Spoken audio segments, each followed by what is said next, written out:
Assalamualaikum Bapak Guru hebat. Pendidikan yang memanusiakan dan memerdekakan adalah konsep pendidikan yang mengantarkan siswa, mengantarkan anak didik pada pertumbuhan dan perkembangan dalam mengembangkan, menemukan, serta menjadikan anak didik sebagai manusia seutuhnya, penuh atas dirinya. Konsep ini sejalan dengan pemikiran tokoh kita yang luar biasa, Bapak Ki Hajar Dewantoro, yang belum menyampaikan bahwasanya di antara tujuan pendidikan adalah untuk mencapai keselamatan, kebahagiaan bagi para siswanya. Ini yang kita harus garis bawahi, bahwasanya untuk mencapai sebuah kebahagiaan. Jadi ada konsep fun di sini, ada konsep senang dalam belajar. Nah, dalam pandangan saya, sebagaimana yang Ki Hajar Dewantoro sampaikan, pendidikan itu harus berpihak pada siswa, pada murid. Maknanya guru harus memahami bahwasanya murid ini punya potensi. Kalau istilah beliau adalah murid ini punya namanya kodrat alam dan kodrat zaman. Apa itu kodrat alam? Yaitu potensi yang Allah berikan pada mereka, pada para murid, pada para setiap manusia, sesuai dengan anugerah seperti tersebut, ya kan.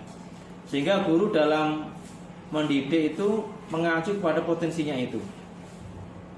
Boleh jadi satu murid akan terampil di satu bidang tapi dia lemah di bidang lain, atau sebaliknya. Mungkin di pelajaran kita dia lemah tetapi di pelajaran dia bagus. Karena memang potensi dia tidak sama. Ini adalah konsep bagaimana berpihak kepada murid. Nah, kemudian kodrat zaman ini terkait dengan perkembangan sekarang ini. Mungkin dulu ada zaman milenial, sebelumnya ada zaman X, sekarang generasi Z, ya kan.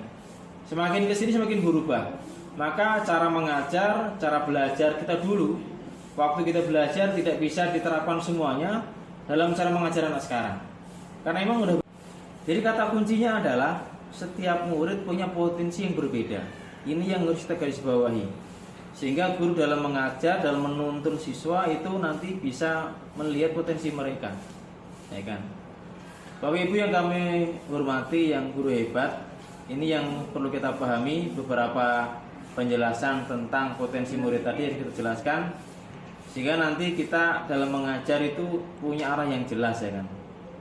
Nah, berikut saya sedikit sharing beberapa trik ya, beberapa tips bagaimana agar pembelajaran nanti menyenangkan, agar pembelajaran di kelas ini siswa fun, siswa ini merasa dihargai, siswa merasa saya butuh loh, itu yang kita inginkan.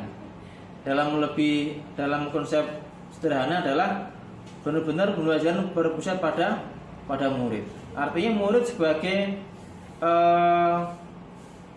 pelaku utama dalam belajar. Guru yang sekitar membimbing, guru mengarahkan, menuntun potensi tadi. Nah, beberapa tips yang pernah kita sampaikan mungkin bisa coba. Yang pertama adalah kita harus mengenali murid. Dalam artian global lah ya. Kita nggak mungkin detail tentang siswa ya. Global koreksi kita mengenal, diajak ngobrol, namanya, alamatnya, singkat keluarganya, minatnya apa. Ini kita harus tahu, ya kan. Mungkin untuk yang siswa kecil gampang, tapi kalau satu kelas 40 orang ini agak susah. Tapi kita harus perlu mengenal, ya kan, ya. Secara global. Yang kedua adalah kita berikan contoh pembelajaran dalam proses nyata. Artinya contoh-contohnya itu direalkan. Ya, jadi kalau kita belajar akuntansi ya cobalah bawa ke alam nyata. Gini loh yang pakai di sekolah, di rumah seperti ini, pabrik seperti ini. Jadi kita bawa ke nyata. Yang ketiga adalah guru mesti variatif dalam pembelajaran.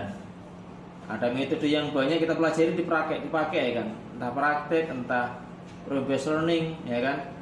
Sering dengan kuis-kuis menyenangkan, diberi dengan game-game, ya kan. Nah, sehingga nanti siswa tertarik, gitu kan. Yang keempat adalah ada antusias terhadap kita ini, antusias gurunya, merasa butuh, merasa perlu menyimak siswa. Jadi ada minat ke siswa. Kalau kita ada minat ke siswa, nanti dia merasa diperhatikan oleh kita. Yang kelima adalah buat pembelajaran dan materi yang menarik dan usahakan siswa dominan belajar.